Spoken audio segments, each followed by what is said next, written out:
मराठी हिंदी भाषेच्या वादानं एका मोठ्या राजकीय आणि सांस्कृतिक वादाचं रूप धारण केलंय।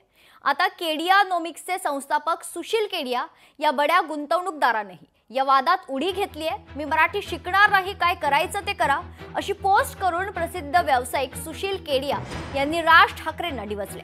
राज ठाकरेंना टॅग करत एक्सवर पोस्ट केली आहे। 30 वर्ष मुंबईत राहूनही मला मराठी फारशी कळत नाही, असं केडिया म्हणाले। तर दुसरीकडे पोस्ट केल्यावर केडियांकडून सुरक्षेची ही मागणी करण्यात आली। जोपर्यंत मराठी माणसांची काळजी घेण्याचं नाटक सुरू आहे तोवर मराठी शिकणार नाही, अशी पोस्ट केडिया यांनी केली। दरम्यान सुशील केडिया यांची पोस्ट पाहूया। गेली 30 वर्ष मुंबईत राहिल्यानंतरही मला मराठी भाषा फारशी कळत नाही।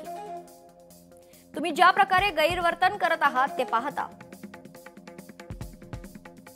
जोपर्यंत तुमच्यासारख्या लोकांना मराठी माणसांची काळजी घेण्याचं नाटक करण्याची परवानगी दिली जात राहील तोपर्यंत मी मराठी शिकणार नाही, काय करायचं बोला, असा सवाल उपस्थित केला।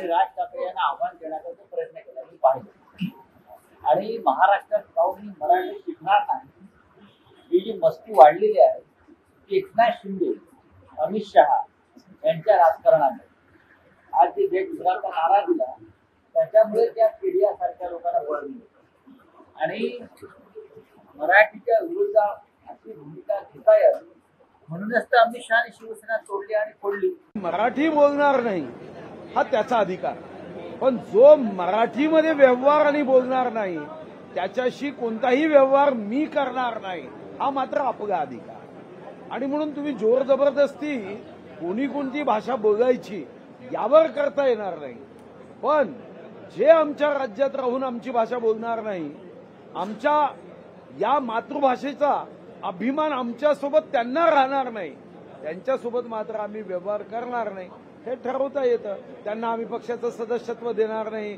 त्यांना पक्षाच्या मंचावर बसवणार नाही, त्यांच्याकडून 1 रुपयाचं डोनेशन आम्ही घेणार नाही, असा निर्णय करतोय। मला वाटतं मला याची कल्पना नाहीये, पण महाराष्ट्रात राहून अशा प्रकारे मराठी शिकणार नाही, येत नाही असं बोलणं त्या ठिकाणी उचित नाहीये।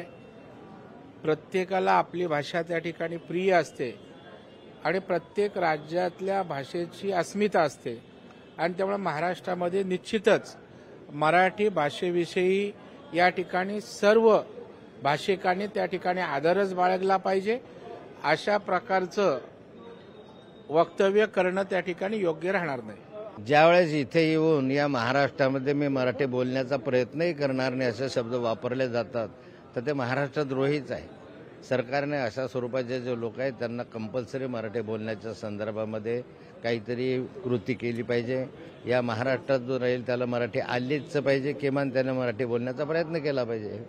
हा मुद्दा आपल्या सगळ्या महाराष्ट्रातल्या जनतेच्या दृष्टीने महत्त्वाचा आहे आणि त्याच्यामुळे आपण सगळ्यांना म्हणत असतो की तुम्हाला महाराष्ट्रामध्ये राहायचं असेल तर तुम्ही तुमच्या मुलांना शाळेमध्ये शिकवताना मराठी शिकवलं पाहिजे। ही आपली म्हणूनच मराठी मातृभाषा ही आपण कंपल्सरी तो सब्जेक्ट केलेला आहे सगळ्या वेगवेगळ्या मीडियममध्ये शिकत असणाऱ्या मुलामुलींच्या करता।